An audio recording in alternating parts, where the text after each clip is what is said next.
Yes, he had used up his chances. On the island of EA, before a burst of Jap machine gun fire, Ernie Pyle, America's best-loved war correspondent, died as so many American boys he'd written about. Ernie Pyle was killed in action.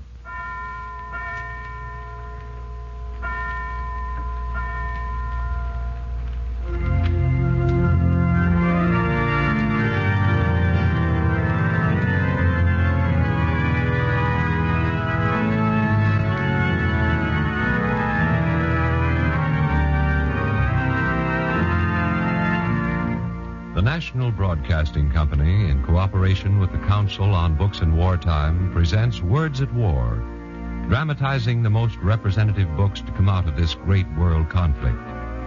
Our original schedule called for the presentation of another book, but the death of Ernie Pyle in the Pacific made his Brave Men the timeliest program we could bring you tonight. And so we bring you the stories Ernie Pyle wrote about the American fighting men, the songs they sang together and loved so well. Here as a tribute to the little guy who held the love and affection of every American soldier he ever met is Ernie Pyle's last book, entitled with his simple eloquence, Brave Men.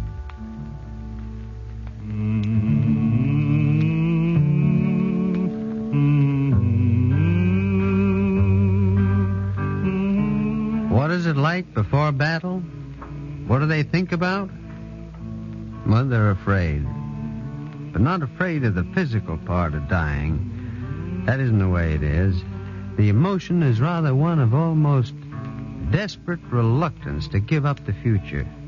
To give up such things as seeing the old lady again, of going on to college, of getting married, of holding on your knee just once the kid you've never seen, of becoming the champion salesman of your territory, of driving a coal truck around Kansas City once more. Yes, even of sitting in the sun again on the south side of a house in New Mexico. It's these little hopes and ambitions for some bright tomorrow that makes up the sum total of the worry and anxiety in the hearts of the waiting men.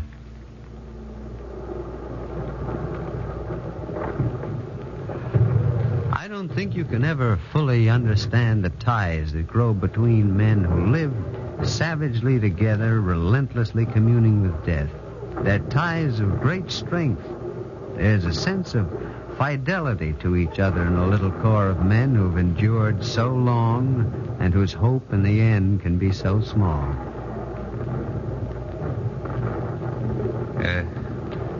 Lieutenant. Yes, Sergeant? Well, I'm supposed to go back to rest camp tonight. I know, Buck. But we're due to attack tonight. Yeah. Well, Lieutenant, I don't think I'd better go. I'll stay if you need me. Of course I need you, Buck. I always need you. But it's your turn, and I want you to go. Well, I'd just as soon stay, sir. I know, but you're going. That's an order, Buck. Yes, sir. Oh, I can't leave my buddies. No, I can't leave my buddies.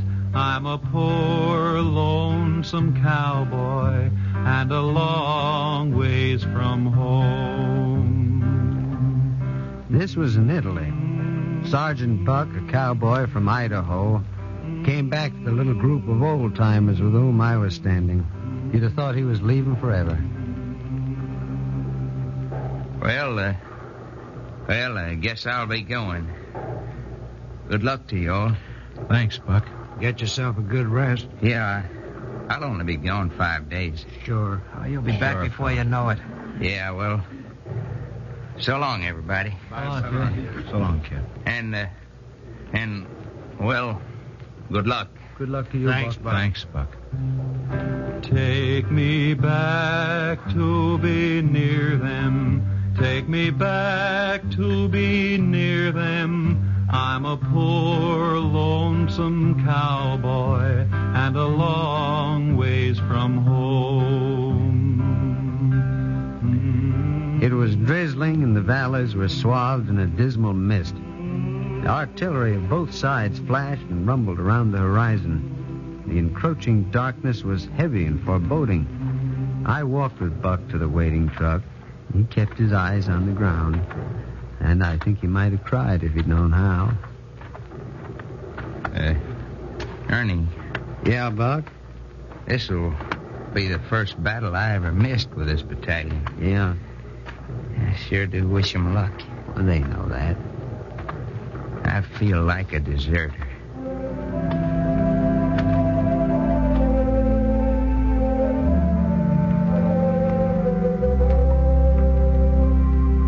I went back and lay down on the ground with my other friends, waiting for the night orders to march. I lay there in the darkness, thinking, terribly touched by the great simple devotion of that soldier who was a cowboy. Thinking of the millions of people far away at home who would remain forever unaware of this feeling of the soldier for his comrades. And you know what's the first thing I'm going to do when I get home? What? I'm going to fix it so my kid won't have to fight in the next war. How you going to do that? Well, I'll tell you. First of all, I'm going to take him up on a garage roof and put 10-pound weights in his hands and make him jump off. That ought to break down the arches. Then I think I'll feed him a little ground glass every now and then to give him a bad stomach. That ought to make him 4F all right. Yeah, and I'll make him read by candlelight to ruin his eyes. When I get through with him, he'll be double 4F. Joe, if I didn't know you so well, I'd say you don't like it over here. Oh, you know me better than that. I just love this nice mud and that German artillery. Listen, if I ever get home, they'll have to catch me to bring me back again. Go on, you'd be home a couple of weeks and read about us over here and remember these bull sessions? Why, you'd bust out bawling, you'd be so homesick. Yeah, well, just give me the chance, that's all. Just give me the chance. Oh, the guns, guns, and the pretty, pretty Huns. What a war! What a war! Oh, the guns, guns, and the pretty, pretty Huns. What a lovely, lovely war. But they tell me that a lot of American soldiers who return to America do get homesick for the front. They get an itch for the old, miserable life, a disgusting, illogical yearning to be back again in a place they hated. I'm sure it's true, but I know a lot of soldiers who'd like a chance to put the theory to the test.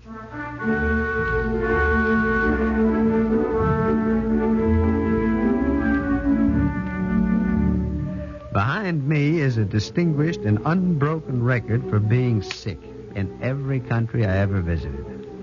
I'd been in Sicily 5 days when I decided to get sick and get it over with. Well, they established me in a clearing station and finally decided I had battlefield fever. You don't die of that.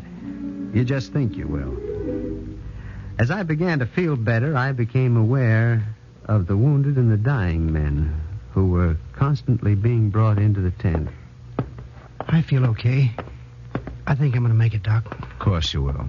You'll be all right. Let me go. I can walk all right. Hey, your bed's here. Lord, how I want to go to bed. There's nothing wrong with me, Doc.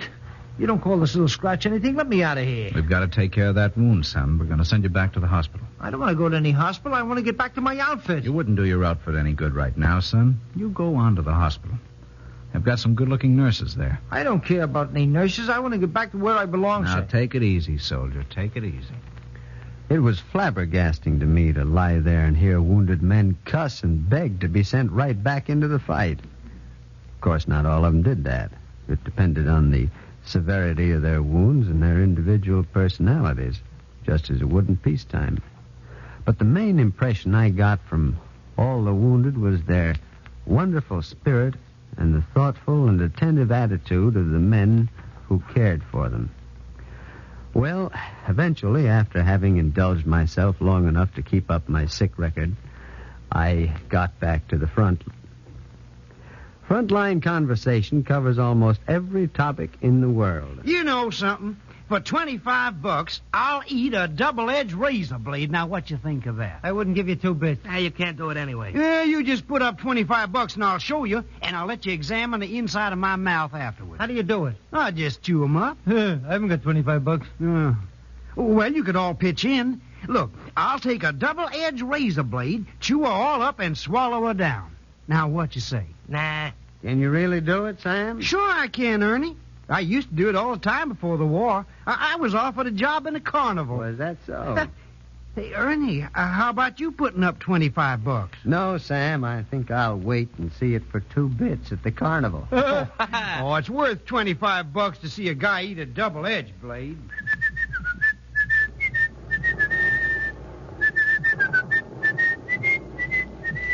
Hey, I wonder if we'll ever get those galoshes they promised us. They've been promising us galoshes for a month. What you want with galoshes? To keep my feet dry. My feet haven't been dry for 6 weeks. Take a drink of that lousy cognac they sell in Naples. That'll dry your socks before it hits bottom. No kidding, though. I'd sure like some galoshes. Oh, forget the galoshes, will you? That's all you talk about, galosh. Well, what's the matter? You got to talk about something.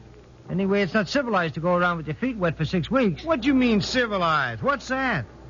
Back home, we thought we were civilized because we took a lot of baths. I haven't had a bath in 2 months, and I don't feel any different. Maybe people take too many baths anyway. Maybe they do. I dreamed about baths. But when I got home, I'm almost ashamed to admit this, I didn't average more than 1 bath a week all the time I was there. Maybe what we're fighting for is the right to be as dirty as we please. Suits me. It always rains in the infantry, but we never take a bath. I found a hunk of soap one day, but the dirt began to laugh.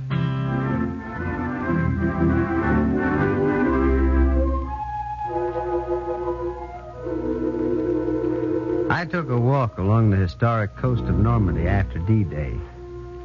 It was a lovely day for strolling along the seashore. Men were sleeping on the sand, some of them sleeping forever. Men were floating in the water, but they didn't know they were in the water, for they were dead. You know, on that beach lay expended sufficient men and mechanism for a small war. And they were gone forever now. And yet we could afford it. We could afford it because we had our toehold. Now we lie in the water with the tanks and the mortars. We're poor, lonesome soldiers and a long ways from home. There were soldiers' packs, socks, and shoe polish, sewing kits, Bibles, letters from home, snapshots of wives and sweethearts staring up at you from the sand. Always there are dogs in every invasion. There was a dog on the beach now, still looking pitifully for his masters. He barked appealingly at every soldier who approached, trotting along, eagerly with him for a few feet, and then, sensing himself unwanted, he'd run back to wait in vain for his own people at his own empty boat. Where the sand is our tombstone, where the water is our graveyard, where our bodies are like driftwood, we're a long ways from home.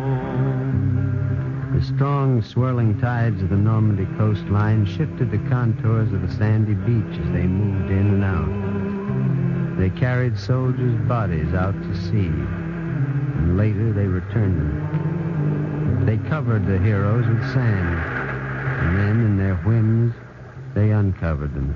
I walked around what seemed to be a couple of pieces of driftwood sticking out of the sand, but they weren't driftwood. They were a soldier's 2 feet. The toes of his GI shoes pointed toward the land he'd come so far to see, and which he saw so briefly. Why don't you tell him, pile? Why don't you tell him back home what it's really like? All they hear about is a lot of victories and glory stuff. They don't know that every time we advance, somebody gets killed. Why don't you tell them?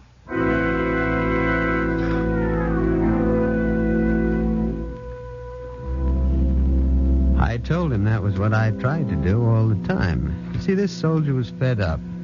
His outfit had suffered heavy casualties. He was exhausted. He was filled with bitterness. Yet a few days' rest had taken it all out of him. He didn't want any credit or glory for himself. He just wanted to be sure the folks at home realized that men were dying.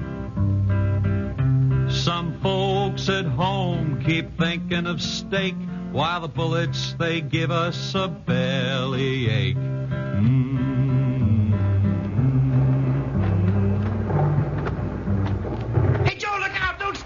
Oh, my gosh, a mine. Where? I don't see it. It's not a mine.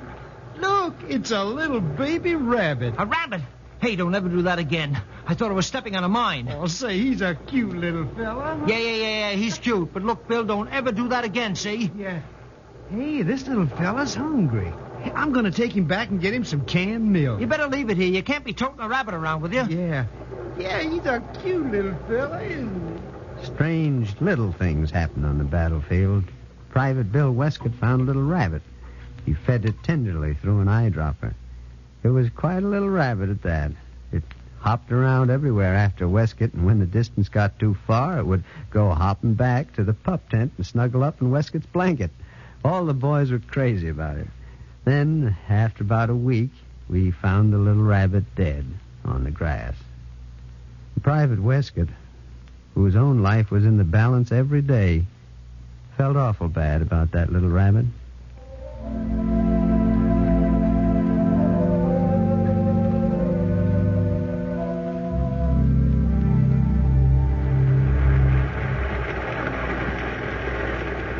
It was raining heavily.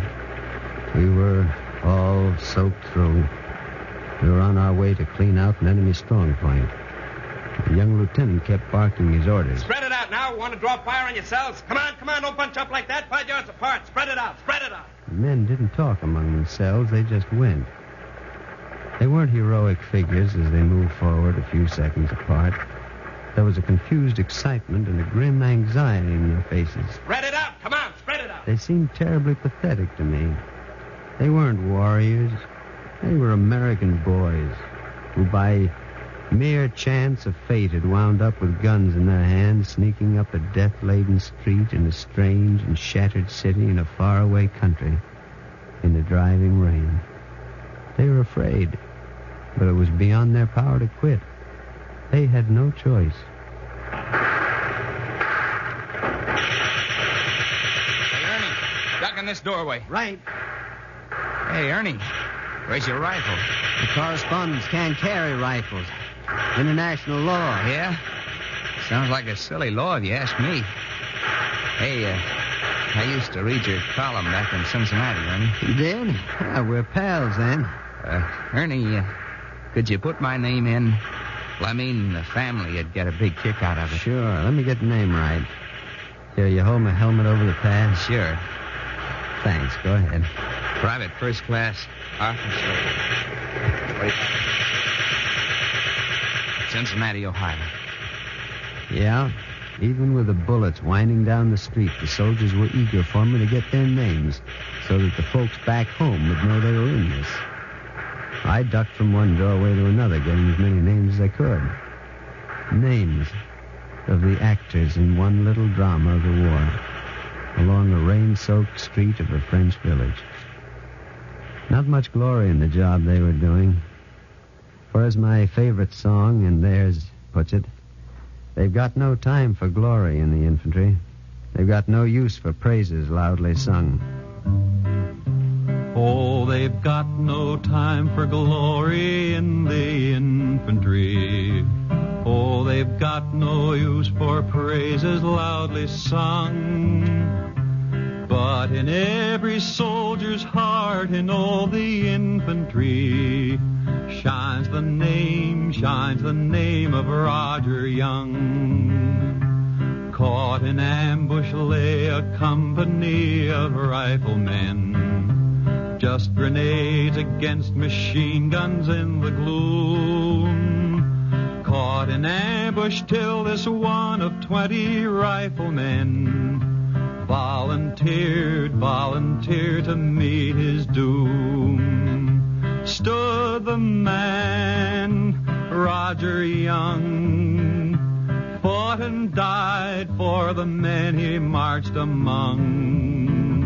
Like the everlasting courage of the infantry was the courage of Private Roger Young. On the island of New Georgia in the Solomons stands a simple wooden cross alone to tell that beneath the silent coral of the Solomons sleeps a man sleeps a man remembered well. No, they got no time for glory in the infantry. They'll settle for a mention in a guy's newspaper column just so the folks at home will know. Now, a final story. I've told you of the feeling soldiers who face death together have for one another. A feeling those who've stayed at home will never be able to comprehend. Well, this takes me back to Italy and to Captain Henry T. Wasco of Belton, Texas. I have never crossed the trail of any officer so beloved by the men under him. After my father, he came next. You always looked out for us. Always went to bat for us. I never knew him to do anything unfair. I was at the foot of the mule trail the night they brought Captain Wasco down. The moon was nearly full, and you could see far up the mountain trail. Dead men had been coming down the trail all evening, lashed on the back of mules. They came lying belly down across the pack saddles, their heads hanging down on one side, and their stiffened legs sticking out awkwardly from the other. I don't know who the first one was. You feel small in the presence of dead men. You don't ask silly questions. This one's Captain Wasco. The unburdened mules moved off to their olive grove. The men in the road seemed reluctant to leave. They stood around. I could sense them moving one by one close to Captain Wasco's body. Not so much to look, I think, as to say something in finality to him and to themselves. I stood close by and I could hear. Damn it, sir. That's all he said. Damn it, sir, and he walked away. And another man came. I think he was an officer. He looked into the dead captain's face, and then he spoke to him as though he were alive. Sorry, old man. And then a soldier came, and he stood beside the officer and bent over. And he said very tenderly, I sure am sorry, sir. And then the first man squatted down and took the captain's hand. He sat there a full 5 minutes, looking into the dead captain's face. Finally, he put the hand down. He reached over and gently straightened the points of the captain's collar. And then he sort of rearranged the tattered edges of the uniform around the wound. And then he got up and walked away down the road in the moonlight, all alone. I'm just a poor wayfaring stranger, traveling through this world of woe, and there's no sickness or toil or danger in that bright land to which I go. Such is the powerful fraternity in this ghastly brotherhood. Something that only our fighting men will fully understand. Now, thousands of these men will be returning home before long. They'll be changed. They'll have to learn how to adjust themselves to peace. And all of us will have to learn how to reassemble our broken world into a pattern so firm and so fair that another great war cannot soon be possible. Tell the simple truth, most of us over in France don't pretend to know the right answer. All we can do is fumble and try once more. Try out of the memory of our anguish and be as tolerant of each other as we can.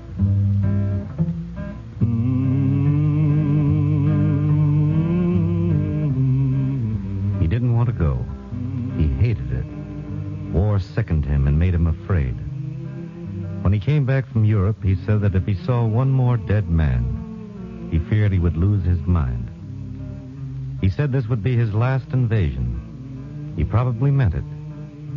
But if he had lived, it wouldn't have been his last invasion. Because although Ernie Pyle freely confessed his fears and his horror of killing, he would go along with the American boys who had no choice but to go where they were ordered. Yes, he wrote his wife that this would be his last invasion. After this, he would write stories from headquarters. But no GI believes he would have done that. Ernie Pyle would have gone on as long as there was one American boy who had no choice but to go on.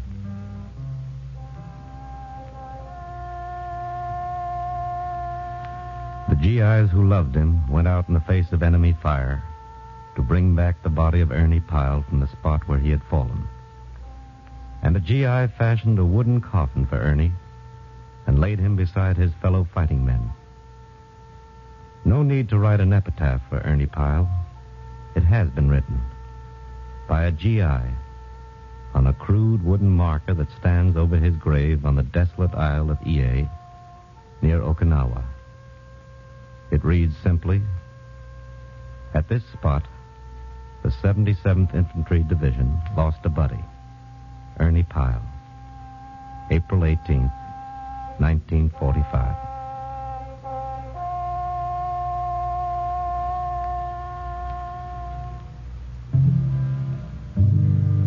On the island of New Georgia, in the Solomons, stands a simple wooden cross, alone to tell that beneath the silent coral of the Solomons sleeps a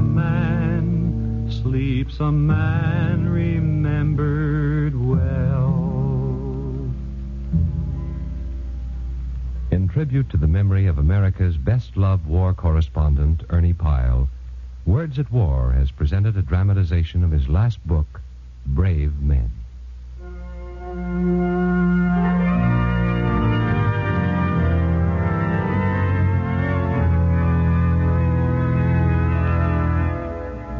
The radio adaptation of Brave Men by Ernie Pyle was by Gerald Holland. Carl Swenson was heard as Ernie Pyle.